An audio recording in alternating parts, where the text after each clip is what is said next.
요한복음 14장 31절부터 35절의 말씀을 저와 함께 교독하시겠습니다. 새 계명이라는 제목으로 말씀을 나눌 텐데요, 제가 한 절 읽고 성도님들 한 절 읽으시겠습니다.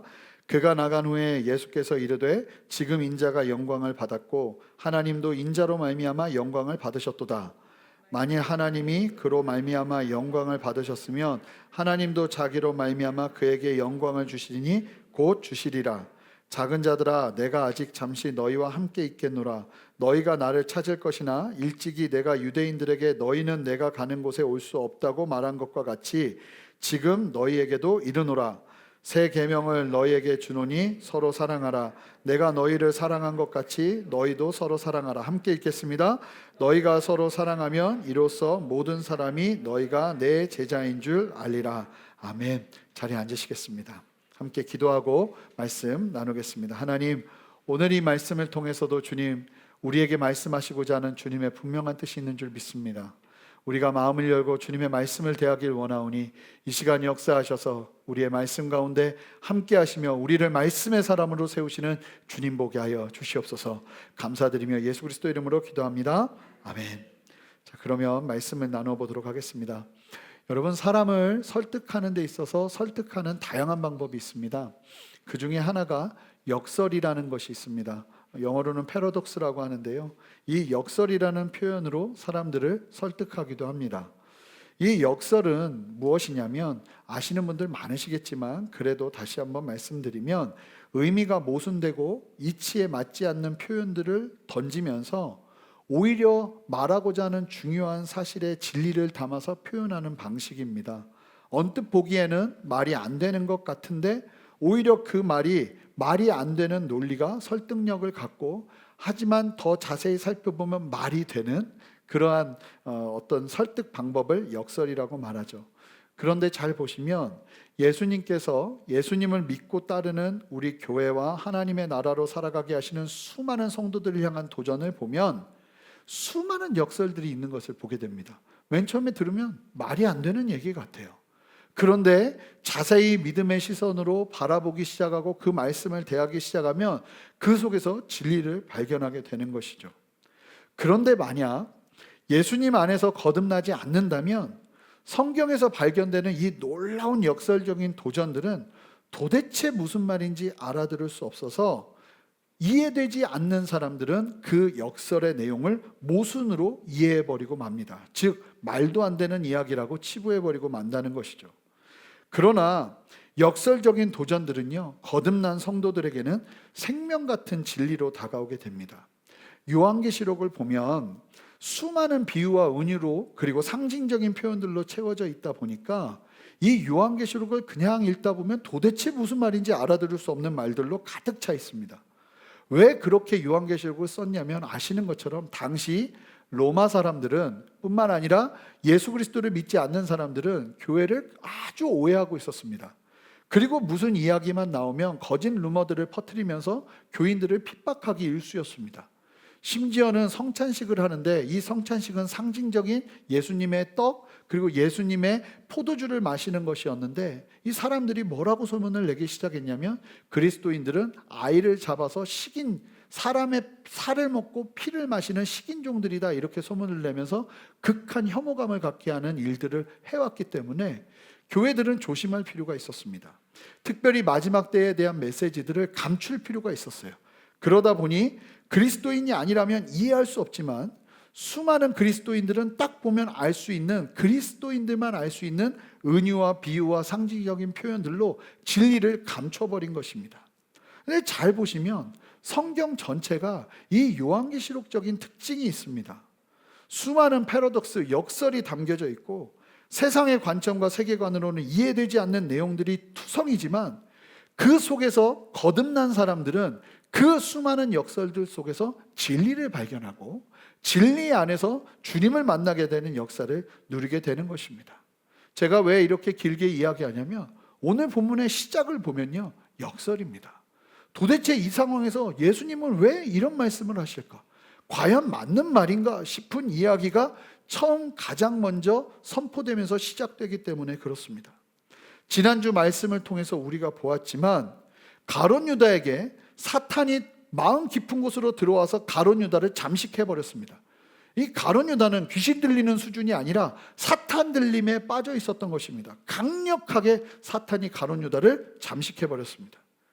그 상황이 되자 예수님께서 주시는 떡을 받고 예수님께서 주시는 마지막 기회인 사랑을 받고도 이 예수님을 배신하기 위해서 가룟 유다는 유대 종교 지도자들에게 예수님을 팔아넘기고자 깊은 밤으로 나아가면서 지난주 말씀이 끝이 난 것을 우리가 보았습니다.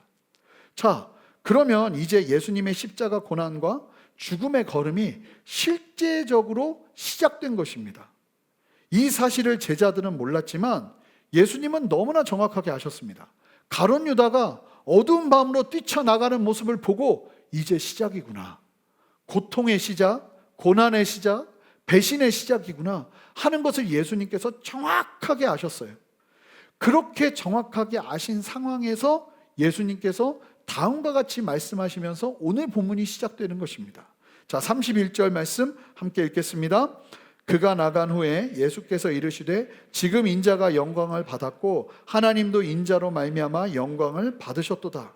자, 가룟 유다가 나아가 예수님을 배반하고 이제 예수님은요 어떤 상황이 펼쳐질 거냐면 유대 종교 지도자들에게 핍박을 당하고 난 후에 엄청난 고난을 받으시면서 십자가에서 죽으셔야 됩니다.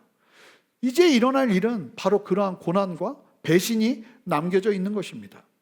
그런데 그런 상황에서 이제 그 어려움과 고통의 시간이 다가오는데 예수님께서 뭐라고 말씀하시냐면 이 가룟 유다가 뛰쳐나가고 나자, 자 31절은 다시 한번 강조합니다. 그가 나간 후에, 가룟 유다가 예수님을 배신하러 나간 후에 예수님께서 말씀하시는데 내가 괴롭다.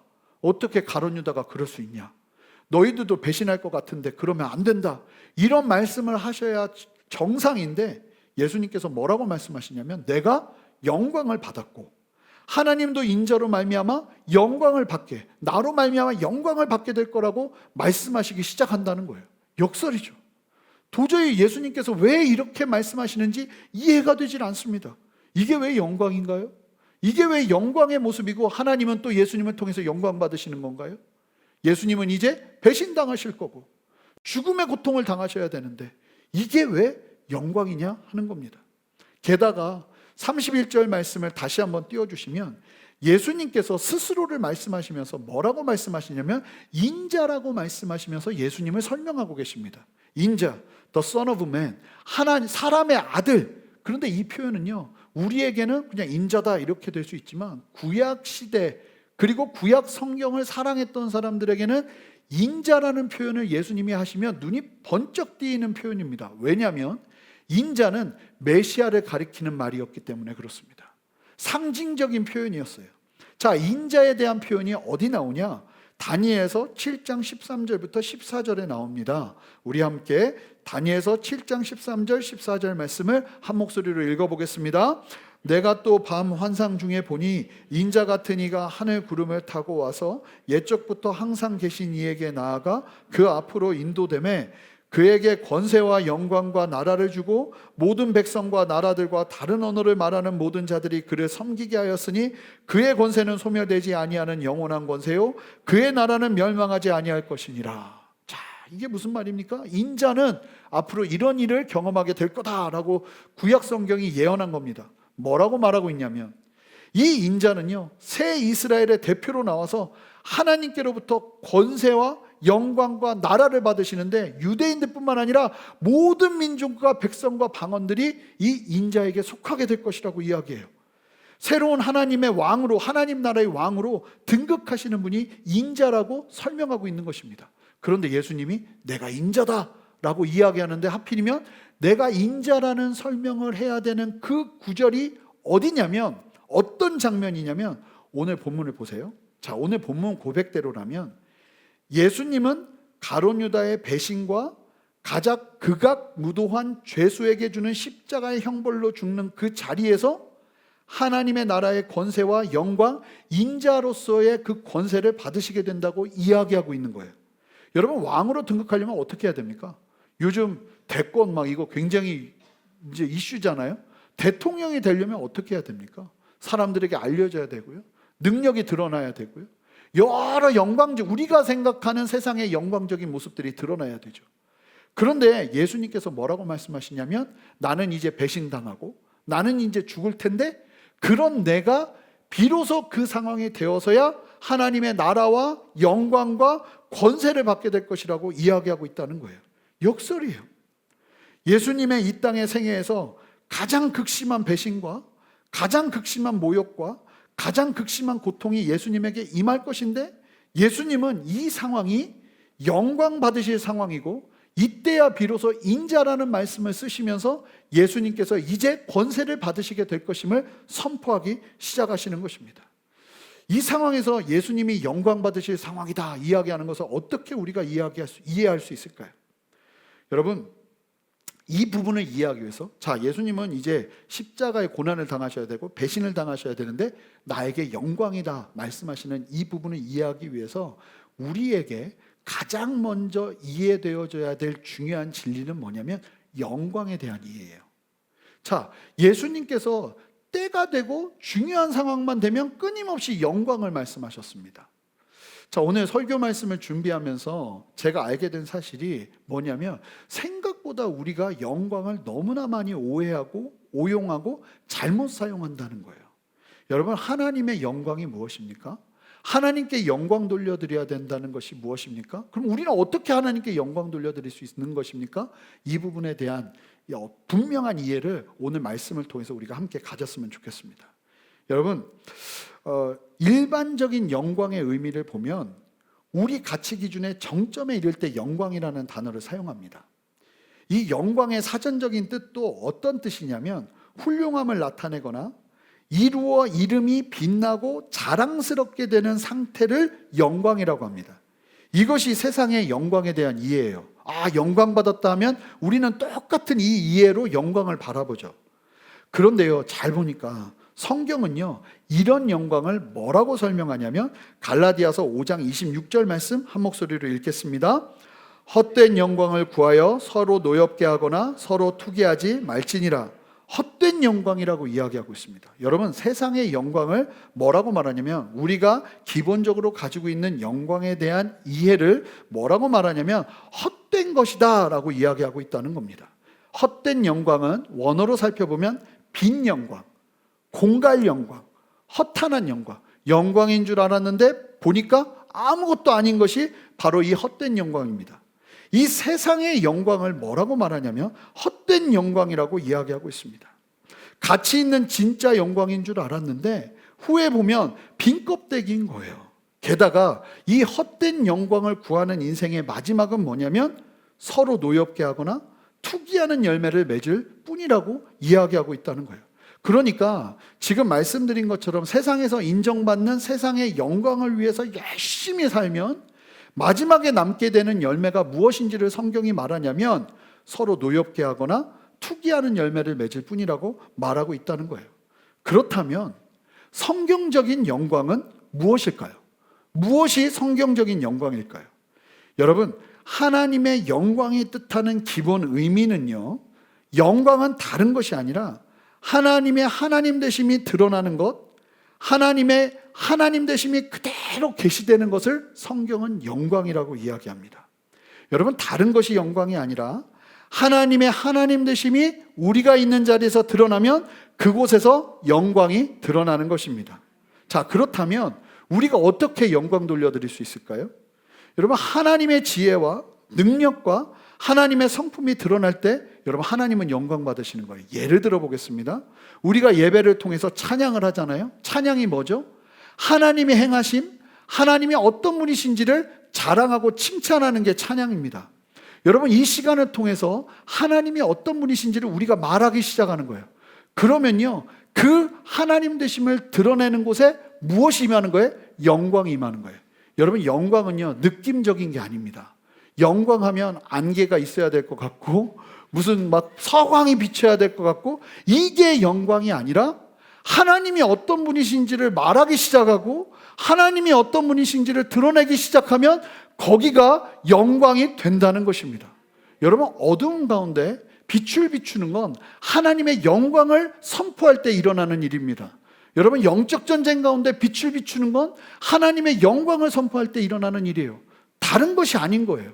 내 삶이 혼란스럽고 힘들고 괴로울 때 내가 빛 가운데 하나님의 영광을 경험하기 위해서 해야 될 것은 다른 것이 아니라 도와주세요, 살려주세요 하는 고백도 중요하겠지만 그것보다 훨씬 중요한 것은 하나님이 어떤 분이신지를 기억하고 나의 자리에서 선포하기 시작하는 겁니다. 하나님을 위하여 도시를 점령하라라는 책이 있었는데, 그 책이 있는데 그 책을 보면 한 전도여행 이야기가 나옵니다. 한 도시로 들어가서 전도여행을 하는데 하루 종일 복음을 전하는데 완전히 막 사람들이 강팍함이 막 이루 말할 데가 없는 거예요. 복음을 증거하는데 막 사람들이 다 튕겨져 나가는 거예요.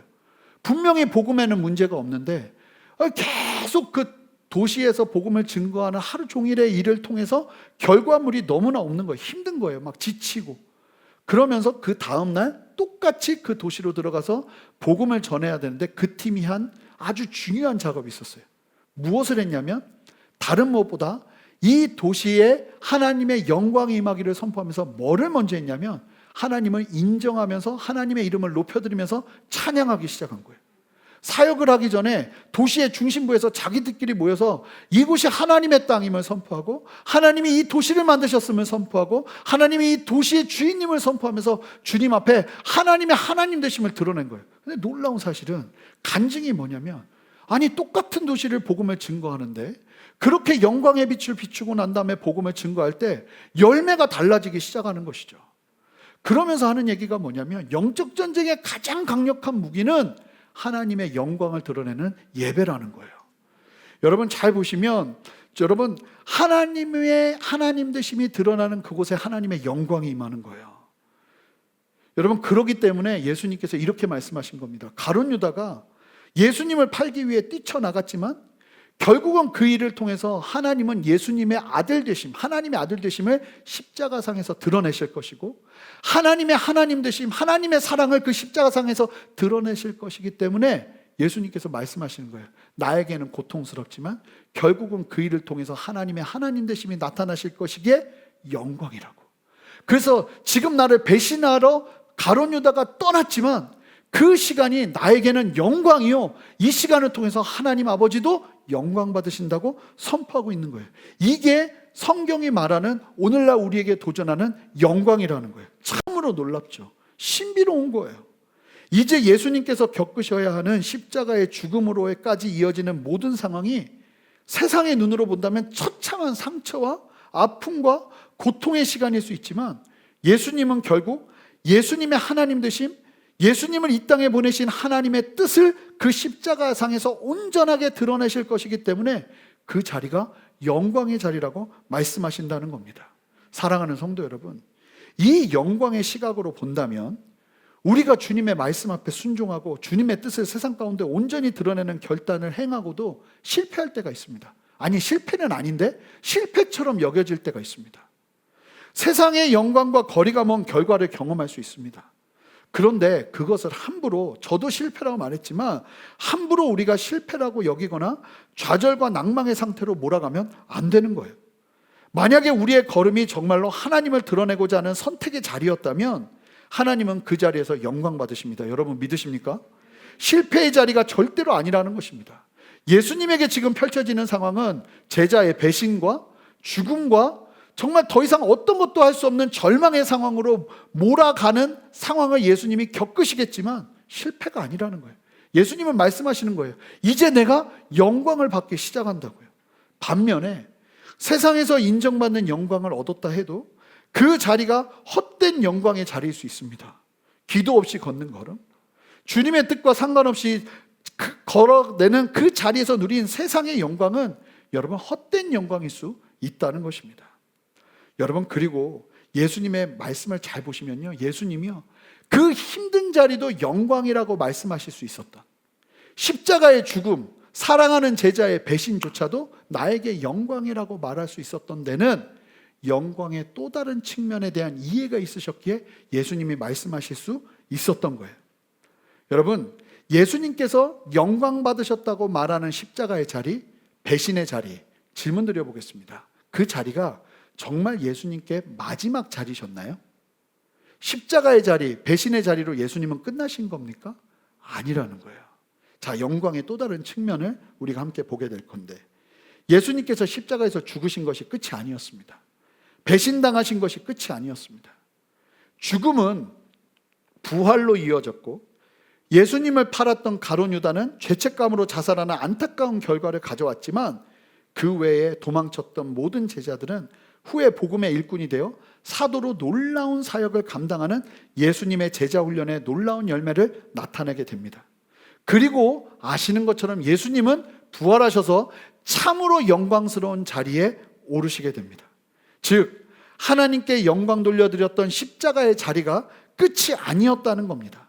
실패처럼 보이고 고통받는 자리에 있던 그 영광의 자리가 완전한 영광의 결국의 자리가 아니었다는 겁니다. 그 사실을 누구보다도 누가 잘하셨냐면 예수님이 잘하셨어요. 32절 말씀 읽어보겠습니다. 만일 하나님이 그로 말미암아 영광을 받으셨으면 하나님도 자기로 말미암아 그에게 영광을 주시리니 곧 주시리라. 중요한 것은 곧 주시리라. 자, 이 32절도 굉장히 중요한데요, 예수님은요 하나님께 영광 돌려드리며 배신의 자리, 십자가의 자리에 들어가셔도 어떤 믿음이 있었냐면 그게 끝이 아니라 곧 하나님도 예수님에게 영광을 주시는 참된 진짜 영광의 자리를 우리에게 나에게 허락하실 것이라는 분명한 믿음이 있으셨어요. 그랬기에 예수님이요 십자가를 지시면서 십자가를 바라보시면서 뭐라고 말씀하셨죠? 요한복음에서 보면 괴롭다고 했어요. 이 기쁨으로 하신 게 아니에요, 이 영광의 자리를. 그럼에도 불구하고, 괴로우셨음에도 불구하고, 고통스러웠음에도 불구하고 그 영광의 자리, 십자가의 자리를 피하지 않으신 거예요. 저는요 예수님께서 말씀하신 이 32절, 이 영광에 대한 이해를 뭐라고 설명하고 싶냐면 영광의 결국이라고 말하고 싶습니다. 이 영광의 결국은 반드시 순종의 자리, 십자가 자리에서 시작되는 것입니다. 중요한 것은 예수님은요 영광이 무엇인지를 알고 계셨고, 그 영광을 드러낼 때 영광의 결국이 무엇인지도 알고 계셨다, 믿으셨다 하는 것입니다. 그러했기에 십자가의 죽음에 이르는 고통의 자리를 감당하실 수 있었던 것입니다. 자, 이 영광과 영광의 결국에 대한 이해를 가지고 예수님은 이제 제자들에게 아주 중요한 말씀을 하시는데, 이 부분에 대한 이해가 우리 안에 온전하지 않으면 이제 예수님께서 하시는 새 계명이 어렵고 무거운 숙제처럼 다가옵니다. 자, 갑자기요 예수님이 이 말씀을 하시다가 새 계명을 말씀하시기 시작합니다. 우리 34절 말씀 한 목소리로 읽어보겠습니다. 새 계명을 너희에게 주노니 서로 사랑하라. 내가 너희를 사랑한 것 같이 너희도 서로 사랑하라. 예수님께서요 이 제자들에게 갑자기 무엇을 말씀하시냐면 영광을 말씀하시고, 이제 내가 받게 될 영광의 결국에 대해서 말씀하시다가 새 계명을 말씀하세요. 자, 뭐라고 말씀하시냐면 이 새 계명의 내용이 무엇입니까? 34절 계속 보시겠지만 서로 사랑하라. 내가 너희를 사랑한 것 같이 너희도 서로 사랑하라. 그런데 이것이 새 계명이라는 거예요. 그런데요 사실은 구약 성경을 보면 이 말씀과 거의 비슷한 서로 사랑하라 하는 이 계명은요 구약 시대부터 있어 왔던 계명이었어요. 레위기 19장 18절 말씀 한 목소리로 읽어보겠습니다. 원수를 갚지 말며 동포를 원망하지 말며 내 이웃 사랑하기를 내 자신과 같이 사랑하라. 나는 여호와이니라. 보시는 것처럼 이미 하나님은요 모세를 통해서 이웃 사랑에 대한 강력한 도전을 하셨습니다. 내 이웃을 너의 몸과 같이 사랑하라고. 그렇기 때문에 구약 시대부터 있어 왔던 계명이에요. 그런데 예수님께서 왜 이 계명을 새 계명이라고 하실까요? 이 레위기서 19장 18절 말씀과 오늘 본문 34절 말씀을 비교해 보면 다 대부분이 똑같은데 아주 중요한 이 사랑의 기준만 달라요. 자, 보시면 34절 말씀 다시 한번 보시면요, 모세의 율법은 내 자신같이 이웃을 사랑하라고 도전했는데 새 계명은 어떤 도전이죠? 예수님께서 우리를 사랑하신 것 같이 예수님의 사랑으로 서로 사랑하라는 한 차원 더 높은 도전을 우리에게 하고 계시는 거예요. 기준이 달라요. 한 차원이 업이 됩니다. 예수님이 우리를 어떻게 사랑하셨죠? 목숨을 다해 사랑하셨어요. 그 놀라운 예수님의 사랑으로 서로 사랑하며 섬기며 살아가라는 것이 새 계명이라는 거예요. 그런데 말이 그렇지 여러분, 예수님이 나를 사랑한 것처럼 서로 사랑하면서 산다는 것이 얼마나 힘든 일입니까? 그런데 예수님께서 이 세 계명을 말씀하시기 전에 영광을 말씀하시는 부분을 이해한다면 우리가 이 말씀을 도전으로 받아낼 수 있어요. 자, 보시면 예수님이 세상을 어떻게 사랑하셨습니까? 죽기까지 사랑하셨습니다.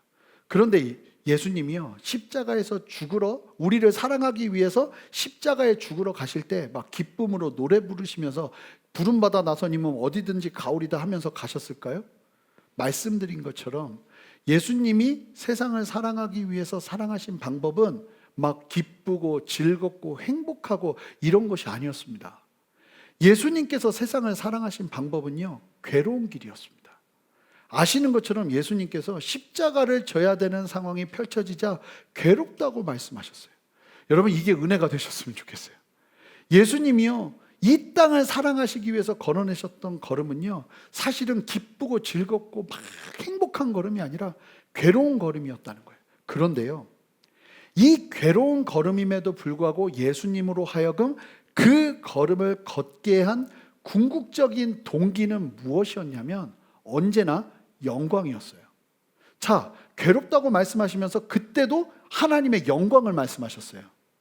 이번에도 이 사랑하는 제자 가룟 유다가 나를 배신할 것을 알고 이제 일어날 그 수많은 어려움과 고통을 알고 있는 그때에 예수님께서 그 괴로운 십자가의 길을 걸으셔야 하는 그 상황에서 또 말씀하신 게 뭐냐면 영광이에요.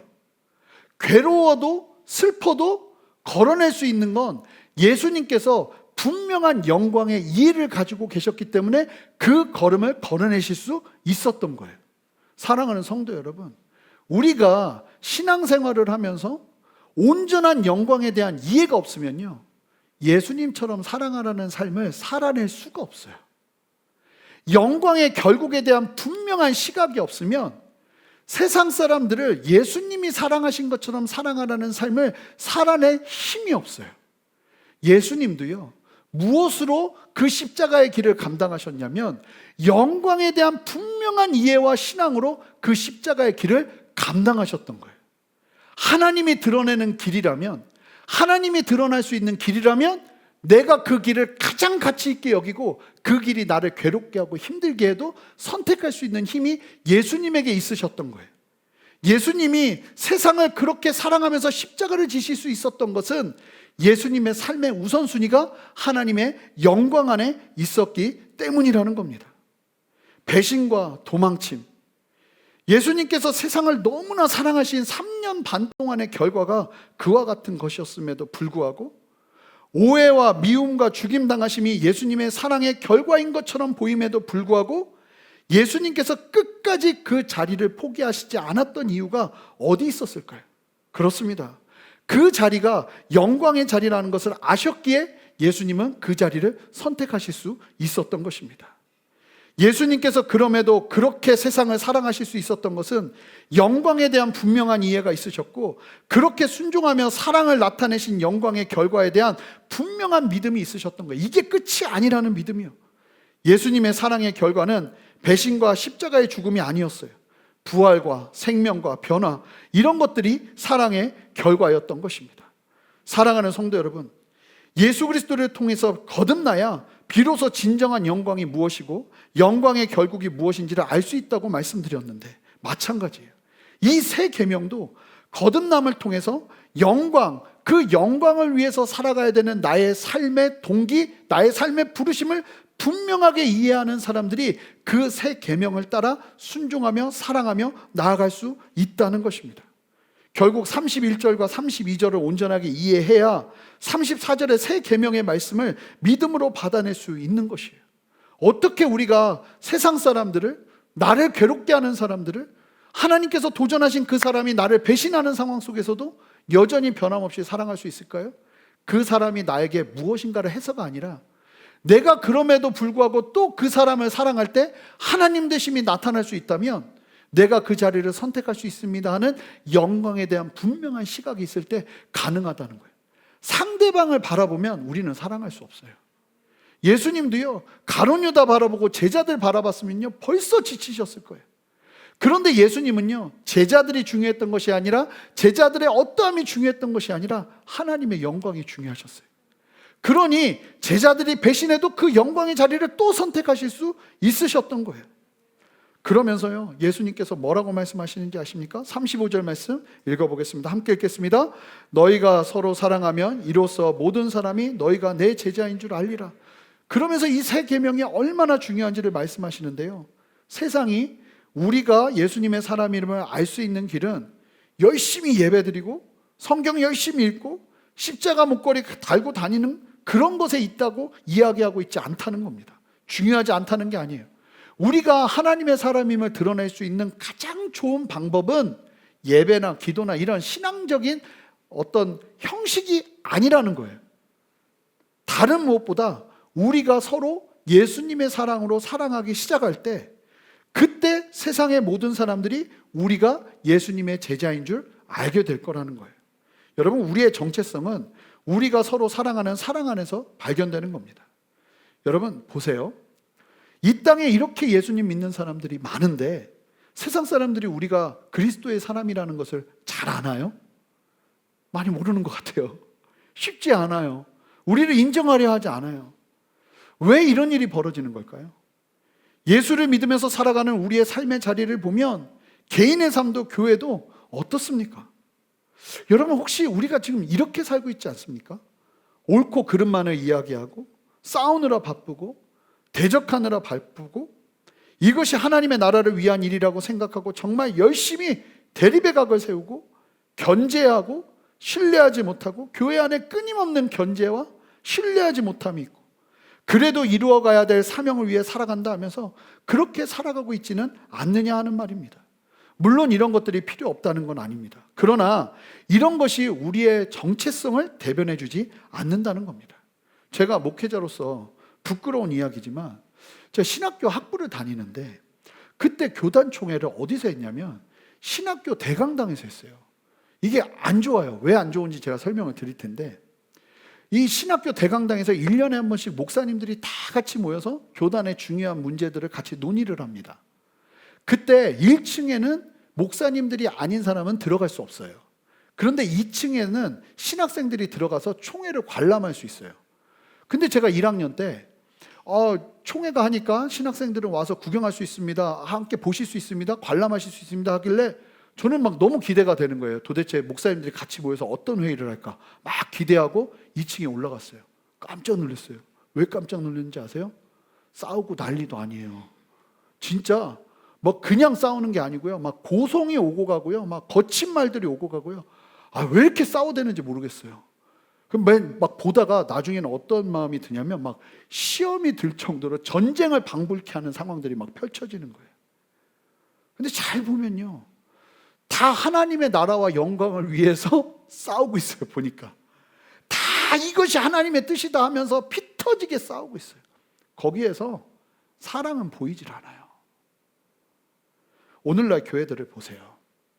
물론 옳지 못함이 있었기에 발생된 안타까운 모습이지만 정의와 공의에 대해서는 날 서 있지만 어떠십니까? 교회 하면 사랑이 넘치는 곳이라는 생각이 절로 드십니까? 여러분, 순전한 교회 딱 들어오시면서 여기는 사랑이 넘치는 곳이야 하는 마음을 가지고 오셨습니까? 전 대전이 그런 곳이거든요.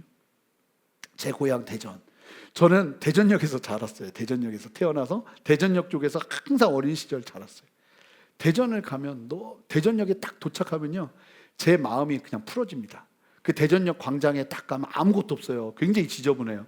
그런데도 마음이 딱 풀어지는 이유는 거기에 엄마가 있기 때문이에요. 저희 엄마요. 저희 어머니는요, 도착하면요 그냥 저한테만, 모두에게는 안 그러죠, 사랑으로 저를 맞이해 주세요. 온갖 과일을 가져다 주시고, 제가 얼마 전에 굉장히 충격받았는데 제 뒤통수가 절벽이에요. 그래서 선생님도 제 뒤통수 만지다 깜짝 놀라세요. 이 절벽이라고. 근데 저희 어머니가 뭐라고 말씀했는지 아세요? 어쩜 이렇게 뒤통수가 이쁘냐 그러시는 거예요. 제 아내가 경악을 금치 못했어요. 옆에서. 저희 어머니는 그냥 아들만 보면 좋은 거예요. 그러니까 저는요, 대전역에 딱 도착하면요, 그냥 그 사랑 때문에 마음이 풀어지고 쉴 수가 있어요. 가끔 대전역 가요. 어머님 뵈러 가요. 그런데요, 다른 게 아니라 교회가 사실은 그러한 사랑을 경험하는 곳이어야 한다는 거예요. 여러분, 교회 하면은 다른 무엇보다 교회 하면은 가장 먼저 떠오르는 게 뭐냐면 거기는 사랑이 있어. 교회 하면 가장 먼저 나에게 막 다가오는 거, 거기는 내가 인정받을 수 있는 곳이야. 이런 곳이 되어야 한다는 거예요. 여러분, 우리가 사랑할 때 우리의 정체성이 드러나는 거예요. 그리고 이 사랑은 영광에 대한 이해와 영광의 결국에 대한 믿음이 온전히 서 있을 때 건강하게 일어나요. 안 그러면 사랑하다가 다 상처받아요. 교회에서 사랑해 보세요. 뒤통수 치는 일도 많고요. 내가 그렇게 특히 교회에서 보면 사랑해주면 사랑해줄수록 원망을 들을 가능성이 커요. 아주 재밌어요. 차라리 가만히 두면 아무 말도 듣지 않는데 괜히 관심 갖고 사랑해주면 원망을 들을 가능성이 커요. 그게 교회예요. 그럼에도 불구하고 또 사랑하고 또 사랑하고 또 사랑해줄 수 있는 이유는 상대방이 나에게 뭘 줘서가 아니에요. 내가 그렇게 사랑할 때 하나님의 하나님 되심이 드러난다는 분명한 믿음이 있기 때문에 우리는 사랑하는 거예요. 그리고 내가 때로는 배신도 당하고 뒤통수도 맞고 때로는 누군가가 나에게 등어리에 칼을 꽂아도 그래도 또 사랑할 수 있는 이유는 이게 끝이 아니라 영광의 결국을 알기 때문에 우리는 사랑할 수 있는 거예요. 예수님께서 새 계명을 말씀하시면서 사랑해라. 그리고 너희가 사랑할 때 너희가 내 제자인 줄 알 것이다. 말씀하시면서 그 앞에 예수님도 사랑하시기 위해서 영광을 생각하시고 영광의 결국에 대한 이해를 가지고 계셨다는 것을 보여주신 이유가 여기 있는 거예요. 우리가 사랑이 많아서 정말 성숙해서 사랑하는 것이 아니라 하나님의 영광이 무엇이고 그 영광의 결국을 위해서 예수님은 배신도 당하셨고 죽음도 당하셨고 어려움도 당하셨지만 그것이 끝이 아니라 영광의 결국에 대한 분명한 시각이 있으셨기에 예수님은 괴로워도 슬퍼도 그 십자가의 길을 걸으실 수 있었던 것처럼, 사랑의 걸음을 걸어낼 수 있었던 것처럼 우리 안에 이 영광에 대한 분명한 시각이 너무나 필요하다는 것입니다. 요한일서 4장 7절부터 8절 말씀 함께 읽어보겠습니다. 함께 읽겠습니다. 사랑하는 자들아, 우리가 서로 사랑하자. 사랑은 하나님께 속한 것이니 사랑하는 자마다 하나님으로부터 나서 하나님을 알고 사랑하지 아니하는 자는 하나님을 알지 못하나니 이는 하나님은 사랑이심이라. 여러분, 우리는요, 이 사도 요한이 똑같이 쓴 글이잖아요. 요한일서를 통해서 우리는요, 사랑으로 시작하고 사랑으로 마치는 존재가 우리의 존재여야 합니다. 그런데 여러분, 지금 여러분 어떻게 살고 계십니까? 너무 바쁘고 정신없다는 이유로 어느덧 싸움꾼이 되어 있는 내 모습을 보며 고민하고 계시지는 않으십니까? 왜 이렇게 나는 이렇게 싸우기만 하면서 살까? 어느덧 사랑은 정말 머나먼 이야기이고 투쟁하며 싸워내는데 정신없는 삶을 살아가면서 지쳐 계시지는 않느냐는 말입니다. 잘 보시면 여러분, 예수님의 사랑이 우리 안에 일어나지 않는 가장 큰 이유는요, 우리가 나의 영광을 구하는 삶을 살기 때문에 그렇습니다. 이렇게 내 영광을 구하면서 살면요, 주님이 말씀하신 이 서로 사랑하라는 도전은요, 우리에게 끊임없는 손해를 끼쳐요. 이렇게 사랑하면 내가 죽을 것 같기에 우리가 사랑하기 쉽지 않은 겁니다. 결국은요, 영광 싸움이에요. 영광 싸움. 내가 나의 영광을 위해서 사는가, 하나님의 영광을 위해서 사는가. 이 영광의 문제가 해결되지 않으면 주님의 말씀 앞에 철저하게 순종하면서 살아내는 삶은 끊임없는 한계를 만날 수밖에 없는 거예요. 이 영광의 문제를 분명히 예수님 안에서 해결할 때 우리의 삶의 우선순위, 사랑을 결정하고 선택하는 은혜를 누릴 수 있는 것입니다. 지금 여러분들의 가정에서 내가 주인이 아니라 하나님께서 사시도록 하기 위해서 내가 해야 되는, 그것이 영광이잖아요. 우리 가정에서 하나님의 영광이 드러날 수 있도록, 하나님만 사실 수 있도록 하기 위해서 내가 해야 되는 것은 무엇일까요? 여러분, 고민해 보시기 바라요. 내가 아버지로, 내가 아내로, 내가 엄마로, 내가 자녀로 우리 가정에서 하나님이 사시도록 하기 위해서 내가 영광을 선택하기 위해서 감당하고 감수해야 될 배신과 아픔과 고통은 무엇인지 생각해 봐야 된다는 거예요. 지금 여러분들의 삶의 자리에서 하나님의 영광이 드러나고 하나님께서 사시기 위해서 내가 지금 해야 될 것이 무엇인가 돌아보아야 한다는 거예요. 사랑하는 성도 여러분, 사랑이 답입니다. 우리 순전한 교회가 이 땅에 세워지면서 가장 열심히 해야 될 것은, 물론 비전과 사명도 중요하지만 여러분, 우리가 절대로 놓치지 말아야 될 것은 그 비전을 이루는 길, 사명을 이루는 길은 전진 앞으로 이거 이루어내자 하면서 가는 것도 중요하겠지만, 다른 무엇보다 사랑을 놓친다면 정말로 위험해지는 거예요. 교회의 정체성은 사랑이에요. 그럴 때 세상이 우리가 그리스도의 사람인 줄 아는 거예요. 왜 교회를 그리스도 사람들이 모인 곳이라고 인정하지 않으려고 하냐면 우리 안에 사랑이 없기 때문이에요. 옳고 그름은 너무나 강력한데 사랑은 없는 거예요. 그런데 옳고 그름은 좀 부족해도, 여러분 보세요. 예수님께서요, 가룟 유다를 제대로 혼내신 적이 한 번도 없어요. 잘 보세요. 한 번도 심각하게 나무라신 적이 없어요. 예수님은요, 계속 가룟 유다에게 사랑만 주십니다. 사랑만 주십니다. 배신하는 그 자리에서도 떡을 떼서 너 먹어. 주변 사람들이 못 알아봐요. 이게 배신한 사람한테 주는 행동이 아니기 때문에.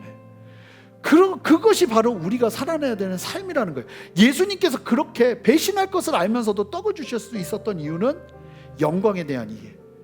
자식이 나를 말 안 듣고 나한테 막 반항하고 말도 안 되는 행동을 해도 내가 그 자녀를 또 사랑할 수 있는 이유는 내가 사랑이 많기 때문이 아니라, 가정에서 하나님이 드러내는 영광의 걸음을 안다면 나는 거기서 죽어질 수 있는 거예요. 세상에서도 마찬가지인 거예요. 여러분, 선교도 사랑이 답이고요, 봉사도 사랑이 답이고요, 우리의 삶의 모든 과정이 사랑이 답이에요. 사랑이 없다면 우리는 영적인 적신호 가운데 있는 거예요. 사랑하는 성도 여러분, 전도도 요즘 쉽지 않죠. 길거리에서 예수님을 아무리 전해도 세상 사람들은 마음을 꽉 닫고 있습니다. 여러분, 예수천당 불신지옥 하는 분들 보면서 여러분 마음이 열립니까? 잘 안 열립니다. 안 열리는 정도가 아니라 아주 강팍해져 있습니다. 이 시대에 복음을 전도할 주님이 우리에게 도전하시는 대안이 무엇인지 아십니까? 이제 이 시대는요, 우리가 예수님의 사랑으로 누군가를 사랑하지 않으면 사람들은 예수님을 보지 못해요. 말하는 걸로, 이야기하는 걸로 예수님 믿으면 구원받습니다. 복음이 임할 것입니다. 당신은 영원한 생명을 얻을 것입니다. 이것으로 전도할 수 있는 시대가 아니라는 거예요. 이 강팍한 시대에 우리에게 가장 필요한 것은 다른 것이 아니에요. 예수님의 사랑으로 사랑하는 거예요. 예수님은 그 사랑을 괴로운 가운데도 하실 수 있었던 이유는 영광에 대한 이해가 있으셨기에 가능하셨다는 거예요. 이제 우리의 삶의 대안이 사랑의 길을 소망합니다. 여러분 아실 거예요. 나에겐 사랑이 없습니다. 나에게는 부족하고 나는 너무나 계산적입니다. 그럼에도 불구하고 하나님, 내가 영광의 시선을 놓치지 않기를 원합니다. 그리고 영광의 결국에 대한 믿음의 눈을 놓치지 않기를 원합니다. 그렇게 주님 앞에 서기를 원하오니 주님, 내가 사랑의 자리에 설 수 있도록 은혜 베풀어 주시옵소서. 그렇게 주님 앞에 서시는 저와 여러분 되시기를 주님의 이름으로 축복합니다. 함께 기도하시겠습니다. 주님, 오늘 이 말씀이 우리에게 참으로 무겁고 참으로 큰 도전이지만 그럼에도 불구하고 우리가 주님 영광에 대한 이해와 영광의 결국에 대한 이해를 가지고 아버지 담대하게 그 삶을 살아내기를 소망하오니 하나님, 하나님의 하나님 되심이 드러날 수 있는 그 자리라면 두려워하지 않고 선택하며 걸어낼 수 있는 참된 믿음 허락하여 주시기를 원하오니 주여 역사하시고 함께하여 주시옵소서. 감사하며 예수 그리스도 이름으로 기도합니다. 아멘. 우리 다 같이 일어나시겠습니다. 오늘은요, 우리가 기도하지 않고요, 이 말씀을 기억하면서 우리 함께 먼저 교제하는 찬양, 사랑하며 섬기겠습니다 하는 믿음의 고백, 또 함께 고백하면서 주님 앞에 나아가는 시간 갖겠습니다. 형제의 모습 속에 보이는, 형제의 모습 속에 우리 옆에 분을 바라보면서 좀 고백할까요? 하나님 영상, 하나님 영상 아름다워. 어색하지만 조금 더 해볼게요. 존귀한 주의 자녀 돼 사랑하며 섬기리, 사랑하며 우리 어색하지만 한 번만 더 해보겠습니다. 형제의 모습 속에 보이는, 서로 바라보면서 형제의 모습, 네, 바라보세요. 서로 좀 바라보세요. 할렐루야. 하나님의 영광 아름다워라. 하나님 영상 아름다워라. 존귀한 주의 자녀 됐으니, 한 주의 자녀 됐으니 사랑 주님 앞에 고백합시다. 우리의 모임 중에 임하신 하나님의 영광 아름다워라. 우리의 모임 중에 임하신 하나님 영광 아름다워라. 하나님 영광 아름다워. 존귀한 왕이 이곳에 계시니 존귀한 왕이 여기 사랑하며 섬기니 사랑하며 우리 함께 고백합니다. 영광을 돌리세. 함께 고백합시다. 영광을 돌리세. 우리 하나님께 존귀와 위엄과 능력과 아름다움 만방의 모든 신을 우상이니 오직 하늘에 하나님 그 영광 자. 우리 함께 두 손을 높이 듭니다. 주님의 영광 주님의 아멘. 모든 나라 위에 주님의 영광 온 세계 위에 하늘에 계신 우리 아버지 영광 찬양해. 우리 주님 나라 영원하리라. 우리 주님의 뜻은 이루어지리라. 주님의 영광 함께 고백합니다. 주님의 영광 모든 나라 위에 주님의 영광 온 세계 위에 하늘에 계신 우리 아버지 영광 찬양해. 우리 주님 나라 할렐루야 영원하리라. 우리 주님 뜻은 이루어지리라.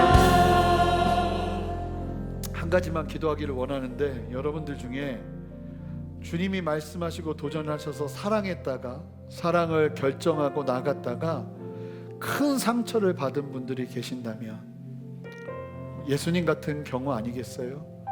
너무나 사랑했는데 나를 배신하고 나의 등을 돌리고 내가 원하지 않는 결과를 맞으면서 마음을 닫아버리고 그래 사랑해봐야 소용없구나 라는 생각 속에서 여러분들의 마음을 상처 가운데 두고 계셨던 분들이 계신다면 이 시간 주님께서 여러분들을 일으켜 세우신다고 믿습니다. 우리가 사랑하는 이유는 그들의 어떠함 때문이 아니에요.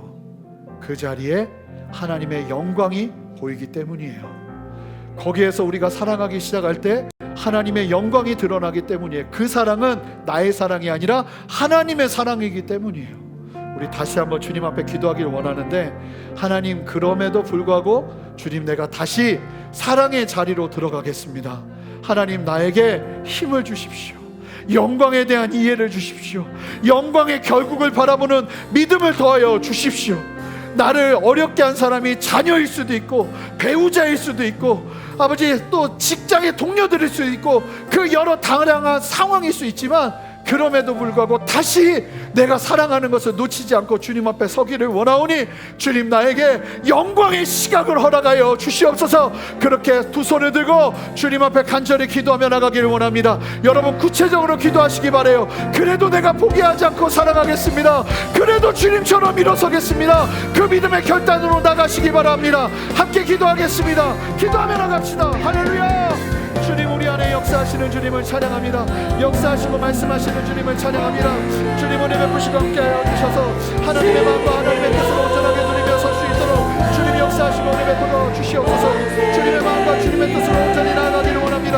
주님 은혜 베푸시고 함께하시는 주님을 찬양합니다. 아버지 용기를 주시옵소서. 다시 한번 살아갈 수 있는 힘을 주시옵소서. 주님의 마음으로 나갈 수 있는 힘을 주시옵소서. 나에게는 사랑이 없습니다. 나에게는 사랑이 없습니다. 하지만 주님의 말씀을 기억하며 아버지의 사랑으로 나아가기를 원하오니 주님 역사하시고 함께하여 주시옵소서. 할렐루야 할렐루야. 주님 역사하여 주시옵소서. 아멘.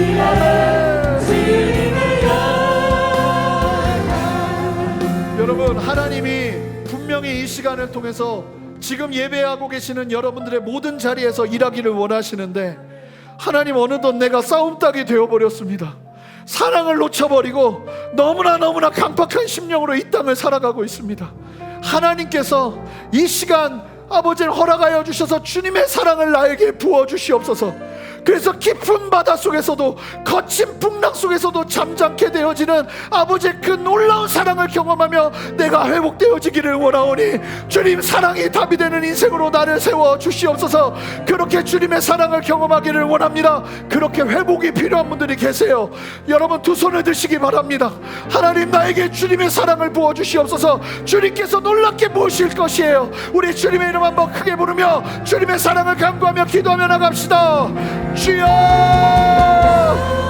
아멘. 주님 이 시간 우리 안에 말씀하시고 주님 우리 안에 역사하시는 주님을 찬양합니다. 하나님, 우리에게는 사랑이 없습니다. 하나님, 내가 지쳐있고 내가 세상 속에서 너무나 강팍해져 있습니다. 하나님, 주님의 마음으로 일어설 수 있도록 주님의 마음을 부어주시고 아버지의 마음을 부어주시고 아버지의 사랑을 부어주셔서 그 사랑으로 내가 하나님의 사랑을 드러내며 나갈 수 있도록 주님 역사하여 주시옵소서. 그렇게 세련해 가시는 주님을 찬양합니다. 하나님, 그렇게 세우시는 주님을 찬양합니다. 존귀하신 주님 감사합니다. 오늘도 이 말씀으로 우리를 도전하여 주시니 감사합니다. 주님, 예수님도 사랑을 위해 괴로우셨음을, 예수님도 쉽지 않으셨음을 우리에게 보여주셔서 감사합니다. 이건 남의 이야기가 아니라 바로 우리의 이야기임을 보여주셔서 감사합니다. 그럼에도 불구하고 예수님, 다른 것 아니라 하나님의 하나님 되심이 드러날 수 있는 길이라면 그 자리에서 죽어지는 것을 두려워하지 않고 또 사랑하고 또 사랑하면서 나가셨던 것을 기억하며 우리도 그렇게 서기를 원합니다. 주님, 우리의 시선을 바꿔주십시오. 나의 영광을 위한 인생이 아니라 하나님의 영광을 위한 인생이 되게 하시고, 그렇게 나가는 걸음 속에서 우리가 원치 않는 결과가 나타난다 할지라도 이것이 끝이 아님을 바라보며 영광의 결국을 볼 수 있는 참된 믿음의 시선을 우리 모두에게 허락하여 주시옵소서. 사랑을 잃어버리고 옳고 그름, 정의와 공의의 그 관점으로 이 땅을 살아내느라 너무나 많이 강팍해져 있는 우리의 심령 가운데 주님 이제 친히 찾아오셔서 하나님, 우리의 마음 가운데 너그러운 주님의 그 충만한 사랑을 부어주시고, 하나님께서 나를 사랑하신 같이 아버지, 나도 그 사랑으로 세상을 섬길 수 있는 그 풍성한 사랑의 경험을 우리에게 허락하여 주시기를 원하오니 강같이 우리에게 허락하여 주시옵소서. 아침에 일어나 눈을 뜰 때, 그리고 우리가 이 땅을 살아갈 때 하나님께서 부어주시는 그 충만한 사랑 안에서 우리가 주님의 뜻을 이루며 이 땅을 살아내기를 원하오니 주여, 우리 안에 주님의 마음 부어주시옵소서. 하나님, 우리 순전한 교회도 그렇게 성장하기를 원합니다. 사랑의 공동체 되기를 원합니다. 주님이 우리를 사랑하신 것처럼 서로를 사랑하며 이해하고 용납하며 기다려주며 아낌없이 변함없는 모습으로 사랑하는 그 자리에 우리 모두가 서기를 원합니다. 비판하는 마음, 함부로 판단하는 마음, 함부로 평가하는 마음, 그 모든 것들이 떠나가게 하시고 하나님이 주시는 그 사랑 안에 서로를 품어주며 용납할 수 있는 예수 그리스도의 사랑의 공동체로 우리를 세워 주시옵소서. 그렇게 새 일을 행하시는 주님을 찬양합니다. 감사함으로 주님 앞에 드리는 헌물과 시간과 마음을 주님 기뻐 받아주시고, 하나님, 우리 성도님들의 삶이 절대로 연약하여지지 않도록 주님께서 부어주시는 강력한 사랑으로 온전하게 채우시고 세워주셔서 한 주간의 삶의 고백이 승리의 고백이 될 수 있도록 주여 역사하여 주시옵소서. 이제는 우리 주 예수 그리스도의 크신 은혜와 아버지 하나님의 무한하신 사랑과 성령의 내주하심과 교통하심과 신실한 역사하심이 오늘 말씀을 기억하며 주님의 진리 안에서 담대히 아버지의 뜻을 이루며 서로 사랑하기를, 주님이 우리를 사랑하신 것처럼 사랑하는 삶을 이루어내며 살아가기를 소망하는 참된 영광의 시각을 가진 모든 성도님들의 삶 위에, 가정 위에, 직장 위에, 삶의 모든 터전 위에, 순전한 교회와 이 땅의 모든 교회들과 이 나라와 온 열방 위에 이제로부터 영원토록 함께 하시기를 간절히 축원하옵나이다. 아멘.